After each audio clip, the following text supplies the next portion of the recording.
రాష్ట్రంలో అధికారంలోకి రావడానికి ముందు కూటమి ప్రభుత్వం ఆటో మోటార్ కార్మికులకు ఎన్నో ఎన్నికల హామీలను ఇచ్చిందని వాటన్నింటినీ తక్షణం అమలు చేయాలని సిపిఐ న్యూ డెమోక్రసీ తిరుపతి నగర కార్యదర్శి పి వెంకటరత్నం డిమాండ్ చేశారు.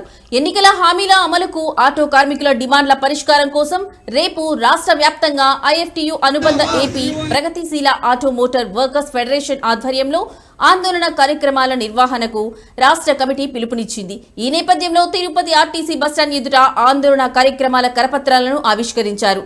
ఆటో, క్యాబ్, లారీ, ట్రక్కు, ఇతర వాహనాల డ్రైవర్లందరికీ ప్రతి సంవత్సరం 15,000 ఆర్థిక సహాయం చేస్తామని, పెట్రోల్, డీజిల్, వంట గ్యాస్ ధరలను తగ్గిస్తామని ఇచ్చిన హామీలను నిలబెట్టుకోలేదన్నారు. దీనికి నిరసనగా రేపు ఉదయం 10 గంటలకు అంబేద్కర్ విగ్రహం వద్ద జరిగే నిరసన కార్యక్రమంలో ఆటో డ్రైవర్లు పెద్ద ఎత్తున పాల్గొని జయప్రదం చేయాలని ఆయన పిలుపునిచ్చారు. ఎన్నికల్లో ఆటో కార్మికుల కోసం కూటమి ప్రభుత్వం చాలా హామీలు ఇచ్చింది.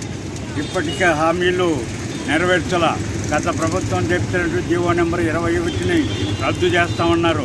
అది రద్దు చేయకపోగా ఇప్పటికీ ఆటో కార్మికులకు ఇస్తామన్నటువంటి 15,000 రూపాయలు అసలు హుస్కాక్ అయిపోయింది.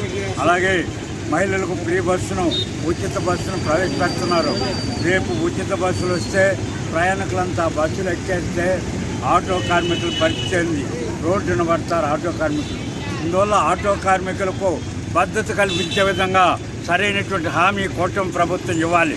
ఇవన్నీ ఆటో కార్మికుల డిమాండ్కు, ఆటో కార్మికులకు, మోటార్ కార్మికులకు ప్రత్యేకంగా ఒక బోర్డుని ఏర్పాటు చేసి ఆటో కార్మికులకి సంవత్సరానికి 10,000 రూపాయలు ఇచ్చింది. ఈ కూటమి ప్రభుత్వం ఎన్నికల మేనిఫెస్టోలో 15,000 రూపాయలు ఇస్తామన్నారు. ఇంతవరకు సంవత్సరం కాలం గడుస్తున్నా కానీ ఆటో కార్మికులకు 15,000 రూపాయలు ఇవ్వలేదు. అదేవిధంగా జీవో నెంబర్ 21ని రద్దు చేస్తామన్నారు. అలాగే ఆటో కార్మికుల పిల్లలకి చదువుకోవడానికి, వాళ్ళ విద్యాబుద్ధులకి డబ్బులు ఇస్తామన్నారు. ఇంతవరకు ఇవ్వలేదు. అదేవిధంగా ఈఎస్ఐ సౌకర్యం కల్పించాలి. ఆటో లైసెన్స్ కలిగిన ప్రతి ఆటో కార్మికుడికి 15,000 రూపాయలు ఇవ్వాలి. సంక్షేమ బోర్డు ఏర్పాటు చేయాలి. సంక్షేమ బోర్డు ఏర్పాటు చేసి అందులో నిధులు ఏర్పాటు చేసి ఆటో కార్మికుల కష్టాలని తీర్చాలని, అదేవిధంగా కూటమి ప్రభుత్వం ఇచ్చిన హామీ వెంటనే నెరవేరాలని, ప్రతి ఒక్క ఆటో డ్రైవర్కి 15,000